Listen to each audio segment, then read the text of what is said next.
Channel সাকসেসে স্বাগত বন্ধুরা। কি সব ভালো আছে তো? আগের ভিডিওটা নিশ্চয়ই দেখেছো, সলভ পেপার দেওয়া ছিল। আগের বছর যে পরীক্ষাটা হয়েছে, মানে 2015-এর বিজ্ঞাপন, 2016-র প্রিলিম আর 2017-র হচ্ছে মেন্স, সেই পরীক্ষার প্রশ্নপত্র সলভ করে দেওয়া ছিল। প্রশ্নপত্র পেয়েছো এবং তার সলিউশন দেখেছো। তো এখন তোমাদেরকে আমি একটা মডেল সেট কোয়েশ্চেন দেবো। এখন থেকে প্রত্যেক সোমবার আর শনিবার, সোম আর শনি, এই দুটো দিন, না সোমবারে দিতে পারবো না, তো মঙ্গল আর শনি এই দুটো দিন তোমাদের এই মডেল সেট কোয়েশ্চেন দেওয়া এবং প্রশ্নের উত্তর নিয়ে আলোচনা করা, এই কাজটা আমি করব। তো এটা করার জন্য আমি মডেল সেট কোয়েশ্চেন দিয়ে দেবো, পুরো 100 নম্বরের কোয়েশ্চেন, 6টা প্রশ্ন থাকবে, সেগুলো নিয়ে একটু আলোচনাও করে দেবো। তোমরা এবার সেগুলোর উত্তর নিজেরাই প্র্যাকটিস করবে। প্রথম সময় ধরে যদি নাও হয়, যদি সময় 1 ঘন্টার বেশি সময়ও লাগে হোক, 1 ঘন্টার বেশি সময় দিয়েই পুরো উত্তরটা করো। উত্তরটা করে এবার নিজেই দেখো কোথায় কি ভুল টুল হলো, সেগুলো নিজেই দেখো। আর যদি সেরকম মনে করো, আমার মেল আইডিতে তোমাদের উত্তরপত্রটা পাঠিয়েও দিতে পারো। আমার হয়তো সব সম্ভব না হলেও আমি কিছু অন্তত প্রশ্নের উত্তর চেক করে তোমাদেরকে কমেন্ট করতে পারবো বা বলতে পারবো যে তোমাদের কোনখানে কি করা উচিত ছিল আর কি। তো আমার মেল আইডি আগেও আমার দেওয়া ছিল, আর একবার বলে দিচ্ছি, রামকুমার ভূঁইয়া, স্মল লেটারে হবে, RAMKUMARBHUNIA@gmail.com। তো এখন এটা গেল প্রাথমিক ঘোষণা। তো সেই এবার আমি আসছি যে মডেল সেট কোয়েশ্চেনটা করা হয়েছে, সেই মডেল সেট কোয়েশ্চেনটা তোমাদেরকে দেখাবো। তো সেই মডেল সেট কোয়েশ্চেনটা দেখো, তোমাদেরকে দেওয়া থাকবে এটা। এখানে বলাই আছে যে model set question paper clerkship men's 2019, 100 marks with 6 question. তো প্রশ্নের গ্রুপ এতে দেখো, write a report on the following topic with a suitable title within 200 ওয়ার্ডস, যেটা বলা থাকে, মার্কস তো 20 বরাদ্দই থাকে। মিনা খাঁ, সাউথ 24 পরগনার একটা গুরুত্বপূর্ণ জায়গা মিনা খাঁ, সেখান থেকে রিপোর্টিংটা হচ্ছে।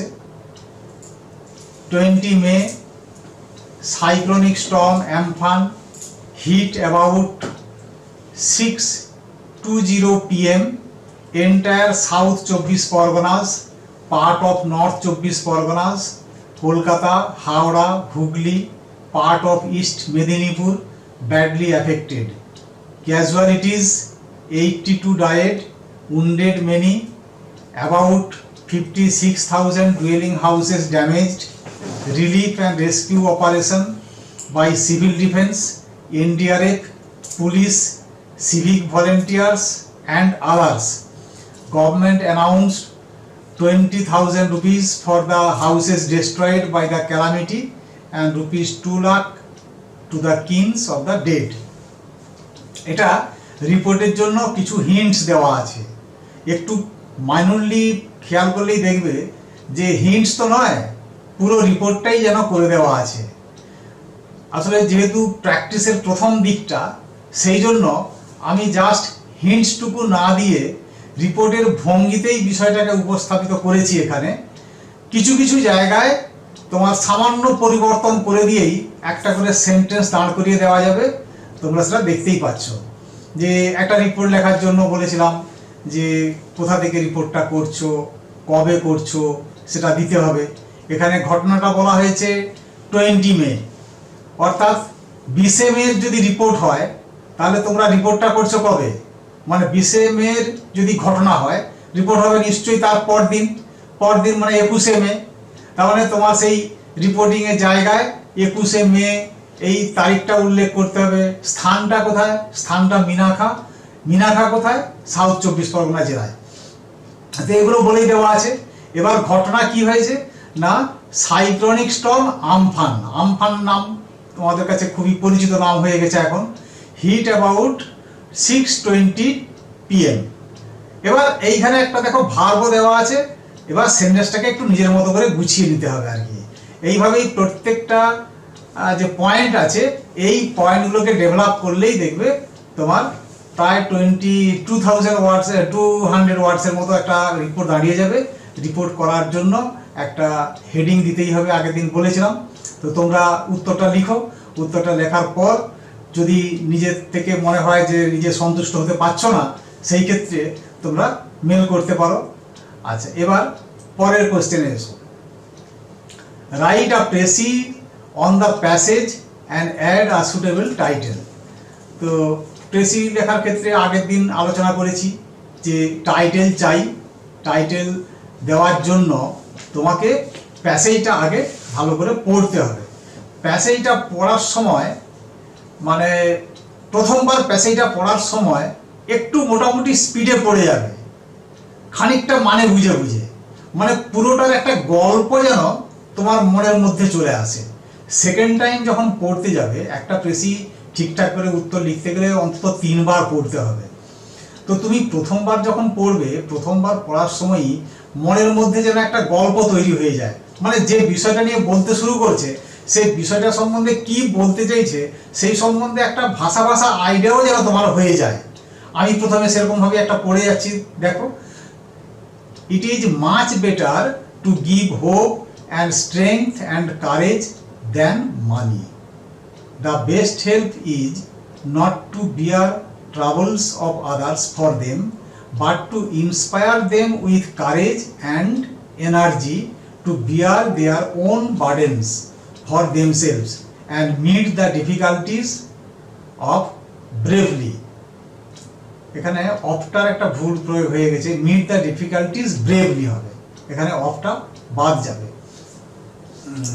তো so we must be careful not to destroy the independence in our anxiety to relieve distress. There is always the danger lest. Lest মানে কি, বানানটা খেয়াল করে দেখবে। LEAST লিস্ট একটা হয়, আর LEST লেস্ট, লেস্ট মানে পাছে। Whatever is done for men should make them more dependent instead of more independent. It is important therefore not so much to give a man bread as to put him in the way of earning it for himself, not to give direct aid but to help others to help themselves. এই হচ্ছে প্যাসেজটা। প্যাসেজটা পড়ার সঙ্গে সঙ্গে মোটামুটি একটা clear idea না হলেও ভাষা আইডিয়াটা হয় যেন যে কি নিয়ে বলতে চাইছে, একটা হেল্পের ব্যাপারটা আসছে, তাই নয়? দেখো, শুরুর দিকে হেল্প আছে, শেষের দিকে হেল্প আছে, মাঝখানে হেল্প আছে। হেল্প একটা বিষয় নিয়ে আছে, তার মানে আমরা তো লোককে হেল্প করি, লোকের কাছ থেকে হেল্প পাই। এখানে হেল্প নিয়ে কিছু একটা বলছে। এবার হেল্প নিয়ে কি বলছে সেই বিষয়টাকে একটু বোঝার চেষ্টা করো সেকেন্ড টাইম রিডিংয়ে, থার্ড টাইম রিডিংয়ে। পড়ার পর মোটামুটি একটা আইডিয়া হয়ে যাবে। একটা রাফ করবে, রাফ করে নিয়ে উত্তরটাকে দাঁড় করাবে, একটা টাইটেল দিয়ে দেবে। প্রেসি লেখার ক্ষেত্রে আগের দিনের যে নিয়ম বলা ছিল সেগুলো তো মনে আছে নিশ্চয়ই, যে 1/3 আয়তনে করতে হবে। এবার এখানে হচ্ছে ফার্স্ট পারসন, সেকেন্ড পারসন, এদেরকে বাদ দিতে হবে। দিয়ে তুলনামূলক কিছু যদি কথা থাকে সেগুলোকেও বাদ দিতে হবে। ইনডাইরেক্ট ন্যারেশনই প্যাসেজ আছে, অসুবিধা কিছু নেই, ইনডাইরেক্ট ন্যারেশন অ্যাপ্লাই করতে হবে এইসব। তো যেভাবে বললাম সেভাবে তাহলে এটা লিখে ফেলবে। ওয়ার্ড কত আছে দেখে নিয়ে 1/3 আয়তনের মধ্যে করতে হবে। এর পরের প্যাসেজ দেখো, translate the following passage into English. এটা তো একটা বাঁধা ধরা প্যাসেজ একটা থাকেই, এবং সেই প্যাসেজগুলো একটু প্র্যাকটিস করলে দেখবে উত্তর করা খুব কষ্টকর কিছু নয়। কয়েকটা তো মাত্র সেন্টেন্স থাকে। যে প্যাসেজটা এখানে দেওয়া হয়েছে তাতে এই 4-5টা সেন্টেন্স আছে, আমি পড়ছি দেখো। পৃথিবীতে অনেকেই অর্থোপার্জন করেন। অর্থোপার্জন একটা সন্ধিযুক্ত শব্দ আছে, অর্থযুক্ত উপার্জন, অর্থযুক্ত উপার্জন, অর্থোপার্জন। কিন্তু সকলেই সেই অর্থের সদ্ব্যবহার জানেন না। চিত্তরঞ্জন যে বিপুল অর্থ উপার্জন করিয়াছিলেন, তাহার যথাযথ সদ্ব্যবহার তিনি স্বহস্তেই করিয়া গিয়াছেন। তিনি মনে করিতেন তাহার উপার্জিত অর্থে দেশের সাধারণেরও অংশ আছে। তিনি গোপনে দান করিতে ভালোবাসিতেন। এই দান কার্যের জন্য যদি কেহ তাহাকে প্রশংসা করিত, তাহা হইলে তিনি লজ্জিত ও দুঃখিত হইতেন। তিনি ছিলেন অসহায়ের সহায় ও বিপন্নের বন্ধু। কাহাকেও কিছু দিতে পারিলে তিনি আপনাকে ধন্য মনে করিতেন। তো এই প্যাসেজটাকে প্রথমে একবার পুরোটা পড়ে নাও। পড়ে নেওয়ার পর এবার সেন্টেন্সগুলোর ইংরেজি করার চেষ্টা করো। এখানে সেন্টেন্সগুলোকে যখনই তুমি ইংরেজিতে ট্রান্সলেট করবে, দেখবে যে আগে ভার্বটাকে খুঁজে বের করো। ওই বাক্যটির মধ্যে ক্রিয়াপদ কোনটা, ভার্ব, সেই ভার্বটাকে চিনে বের করে তারপর তুমি কাজ শুরু করো। প্রত্যেকটি ক্ষেত্রেই আগে ভার্বকে বের করে নাও। ভার্ব বের করে নিয়ে তারপর এবার সেন্টেন্সটাকে তৈরি করো। পরপর ঠিক সাজানো হয়ে যাবে। পৃথিবীতে অনেকেই অর্থ উপার্জন করেন। এখানে কি, ওই যে অর্থ উপার্জন, অর্থ উপার্জন, তার মানে এখানে ভার্ব কোনটা, উপার্জন করা। অর্থটা কিন্তু ভার্বের মধ্যে আসছে না, অর্থ উপার্জন একসঙ্গে দিয়ে দেওয়া হয়েছে। এইখানে উপার্জন করা মানে আর্ন করা, আর্ন করাটা হচ্ছে ভার্ব।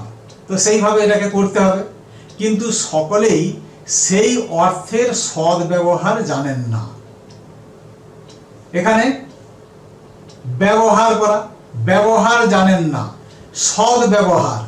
দেখো, ব্যবহার জানা, জানাটা হচ্ছে ভার্ব। এবার ইউজটাকেও ভার্ব ব্যবহার করা হয়, সেই অর্থে হয়, কিন্তু এখানে এটা অ্যাডজেক্টিভ হিসেবে ইউজ হয়েছে। আমাদের ভার্ব হচ্ছে জানা। চিত্তরঞ্জন যে বিপুল অর্থ উপার্জন করিয়াছিলেন, তাহার যথার্থ সদ্ব্যবহার তিনি স্বহস্তেই করিয়া গিয়াছেন। এখানে এই করিয়া গিয়াছেন, এখানে ভার্ব, উপার্জন করিয়াছিলেন, এখানে ভার্ব। আচ্ছা, আমার সেকেন্ড সেন্টেন্সে একটা জিনিস একটু তোমাদেরকে বলি। সেটা হলো যে সকলেই সেই অর্থের সদ্ব্যবহার জানেন না। এই যে জানা, জানা ইংরেজি তো নো, তোমরা জানো। এবার বিশেষ কৌশল বা বিশেষ পদ্ধতি দিয়ে যদি জানা হয়, তাহলে সেই জানাটার ইংরেজিটা কিভাবে করবে। যেমন ধরো, যদি বলা হয় যে সে রান্না জানে না, তার ইংরেজি কি হবে বলো তো? He does not know cooking বা she does not know cooking. হ্যাঁ, এটাও একটা ইংরেজি হয়, কিন্তু এই ইংরেজিটা খুব ভালো হবে যদি, যে এখানে একটা কৌশল আছে, এখানে একটা কায়দা আছে, সেই কায়দাটা না জানার জন্যই রান্নাটা হচ্ছে না। সেখানে যদি বলা হয় হাউ টু মেক, মানে হাউ টু কুক। আগের দিন মেকের কথা বলছিলাম না, তো সেটা কেমন মনে আছে, দাঁড়াও একটু পরে ধরছি। তো এখানে ওই হাউ টুর প্রয়োগ করো। সে রান্না জানে না, সি ডাজ নট নো বা হি does not know how to cook. তাহলে এখানে হাউ টু প্রয়োগ করো। এমনি প্লেন ব্যবহারের চেয়ে যে সে রান্না জানে না, he does not know cooking বা she does not know cooking, এটা না বলে she does not know how to cook. সে সাইকেল জানে না, একইভাবে বলবে he does not know how to ride cycle. কি বললাম? He does not know how to ride cycle. বা সে ঘড়ি দেখতে জানে না। ঘড়ি দেখা ইংরেজি কি? ঘড়িতে দেখা নয়, ঘড়ি হচ্ছে পড়া। কারণ যে সত্যি ঘড়ি দেখতে জানে না, সে তো ঘড়ির দিকে তাকালে তার তো ঘড়ি দেখা হয়েই যায়। কিন্তু ওখানে সেই জন্য সি ভাবটা কখনোই আসবে না, ঘড়িকে পড়া। তো সে ঘড়ি দেখতে জানে না, তার ইংরেজি হবে তাহলে হি does not know how to read clock. তো এই হচ্ছে, এখানে সেই অর্থের সদ্ব্যবহার জানে না। মানে does not know how to use money properly. যদি এইভাবে প্রয়োগ করা হয় তাহলে দেখবে এমনি সাধারণভাবে যে বাক্যের তুমি ট্রান্সলেট করছো তার থেকে কিন্তু স্ট্যান্ডার্ডটা হাই হয়ে যাবে। এরকম প্রয়োগ করার চেষ্টা করবে। আর ওই আগের দিনের ব্যাপারটা মনে আছে তো, কি বলেছিলাম, যে যেখানে তুমি প্যাসিভ মিনিং করার জন্য যে দেখছি, কাউকে দেখাচ্ছি, খাচ্ছি, কাউকে খাওয়াচ্ছি, এই বিষয়গুলোকে বলার জন্য যদি এই প্যাসিভ মিনিং করার জন্য তোমার সেই ওয়ার্ডটার পার্টিকুলার ওয়ার্ডটার ইংরেজি না জানা থাকে, সেখানে মেক দিয়ে মানে কি, যেমন সে আমি তাকে বাড়ি পাঠালাম, তাহলে পাঠানো ইংরেজি সেন্ড। এবার আমি যদি পাঠানো ইংরেজি না জানি, সেখানে মেক হিম গো হোম। গো মানে যাওয়া, মানে তাকে যাওয়া করালাম, আই মেক হিম গো। এইখানে ওয়ানের জায়গায় তাহলে কি এলো না, যাকে বোঝাতে চাইছি সেই ওয়ানের জায়গায় দেওয়া হলো হিমকে। এবার যদি ওই হিমের জায়গায় কোনো একটা নাম ধরো, আমি মধুকে এটাকে খাওয়ালাম, আই মেড মধু ইট, এরকম। আচ্ছা, তারপর আর কি, আর এখানে হচ্ছে সেরকম কিছু এখন বলবো না, তোমাদের উত্তর আগে হোক। তিনি ছিলেন অসহায়ের সহায় ও বিপন্নের বন্ধু। বিপন্ন ইংরেজি কি, যে ডিস্ট্রেসড পার্সনকেই বলা হয় বিপন্ন। তো বিপন্নের বন্ধু। যাক, তোমরা এখন এগুলোকে ভেবে করো, তারপর পরের দিনে আলোচনা করব। আচ্ছা, এবার গ্রুপ বিতে চলে এলাম। গ্রুপ বিতে জানো, গ্রুপ বি হচ্ছে বাংলার কোয়েশ্চেন, যেখানে 50 নম্বর থাকে। তো তার এখানে 1 নম্বর কোয়েশ্চেন দেওয়া হয়েছে, translate the following passage into Bengali, Hindi, Nepali, Urdu. তবে হ্যাঁ, এখানে বলে রাখি যে এই প্যাসেজটাকে করে মানে ট্রান্সলেট করে বাংলা, হিন্দি, নেপালি, উর্দু করতে বলা হয়েছে। হিন্দিটা পড়তে পারবো যে হ্যাঁ এটা হয়েছে কিনা, কিন্তু নেপালি, উর্দু কিন্তু আমি জানি না। তো নেপালি, উর্দু করে কেউ যদি পাঠাও তাহলে আমি তার মূল্যায়ন করতে পারবো না। যাই হোক, everybody desires success in life but few attain it. Only the principal reasons for this failure, one of the principal reasons for this failure is that many people dare not take risks. Life is not a bed of roses. It is full of troubles and difficulties. They have to be overcome if we are to succeed in life. So we should face them with courage. We may fail at first and suffer in consequence, but that should not make us give up in despair. Give up মানে জানো তো, give up মানে পরিত্যাগ করা, ছেড়ে দেওয়া। তোমরা এবার প্যাসেজের মানেটা বুঝে সেই অনুযায়ী গিভ আপের প্রয়োগ করবে, তাহলে এটা ট্রান্সলেট করবে। নেক্সট কোয়েশ্চেন যেটা, write a report within 200 words on the following topic from the points given. দেখো, এটা একটা বার্নিং টপিক, 20 নম্বরের জন্য রিপোর্ট যেটা লিখতে বলা হয়েছে 200 ওয়ার্ডসের মধ্যে। এই যে দেখো, এগুলো পয়েন্টগুলো দেখলেই বুঝতে পারবে যে কি নিয়ে লিখতে বলা হয়েছে। করোনা ভাইরাসের বিরুদ্ধে লড়াইয়ে প্রথম সারির যোদ্ধাদের প্রতি উপযুক্ত সম্মান প্রদর্শনের বিষয়ে একটি প্রতিবেদন রচনা করুন। বিষয়টা একদম বার্নিং না? করোনা ভাইরাসের বিরুদ্ধে লড়াইয়ে প্রথম সারির যোদ্ধা কারা? এই যে ডাক্তার, নার্স, পুলিশ কর্মীগণ, যেটা এখানে প্রথম পয়েন্টেই বলা আছে। উপযুক্ত সম্মান প্রদর্শনের বিষয়ে একটি প্রতিবেদন রচনা করুন। এটি একটি গুরুত্বপূর্ণ বিষয়, তার কারণ বর্তমানে আমরা প্রায় রেগুলারই দেখতে পাচ্ছি খবরের কাগজে এই সমস্ত ডাক্তার, নার্স, পুলিশ কর্মী যারা যে এলাকায় থাকে সেই এলাকার মানুষজন তাদের প্রতি কীরকম দুর্ব্যবহার করছে, এই যে হেনস্থা করা বা তাদেরকে ভাড়া বাড়ি বা ফ্ল্যাট বাড়ি যেখানে থাকে সেখানে থাকতে না দেওয়া, বাজার করতে না দেওয়া, এই যে বিষয়গুলো আর কি এই পয়েন্ট আকারে এখানে লিখে দেওয়া আছে। দেখো, ডাক্তার, নার্স, পুলিশ কর্মীগণ যে এলাকায় থাকেন সেখানে তাদের প্রতি করা দুর্ব্যবহার বন্ধ করা, ভাড়া বাড়ি, ফ্ল্যাট বাড়ি থেকে ওই সব কর্মীদের বিতাড়নের চেষ্টা বন্ধ করা, টেস্ট রিপোর্ট পজিটিভ না হওয়া সত্ত্বেও তাদের প্রয়োজনীয় কাজে বাইরে বেরোতে বাধা দেওয়া বন্ধ করা, অসুস্থ অসহায় বৃদ্ধবৃদ্ধাদের প্রতিবেশীর প্রতি সাহায্যে মানবিক হওয়া, মৃতদেহ সৎকারে করোনার অজুহাতে অসহযোগিতা না করা, আরও একটু মানবিকভাবে এগিয়ে আসার বার্তা দিয়ে এই ভাইরাসের বিরুদ্ধে লড়াইয়ে সামাজিক সচেতনতা বৃদ্ধির প্রয়াস করা। তো এটাকে নিয়ে, এই পয়েন্টগুলোকে নিয়ে একটু গুছিয়ে যে বিষয়টা বলা হয়েছে যে করোনা ভাইরাসের বিরুদ্ধে লড়াইয়ে প্রথম সারির যোদ্ধাদের প্রতি উপযুক্ত সম্মান দেখানো, তো এই নিয়ে একটা রিপোর্ট গুছিয়ে লিখে ফেলো।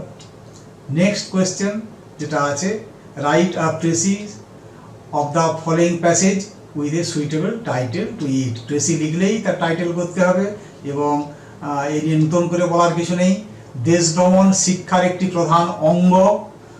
বিদ্যালয়ে পাঠ্যপুস্তক হইতে আমরা যে শিক্ষা লাভ করি তাহাতে প্রত্যক্ষ জ্ঞান হয় না। বাড়িতে আরামে বসিয়া আমরা ভূগোলে নানা দেশের কাহিনী পড়ি, কত বিচিত্র দেশ, কত বিচিত্র তাহাদের অধিবাসী, আর বিচিত্র তাহাদের সামাজিক রীতিনীতি ও জীবনযাত্রা প্রণালী। পুস্তক পড়িয়া আমরা এই সমস্ত দেশ সম্বন্ধে জ্ঞান লাভ করি বটে, কিন্তু সে জ্ঞান সম্পূর্ণ হয় না। হয় কি? সত্যি সত্যি হয় না।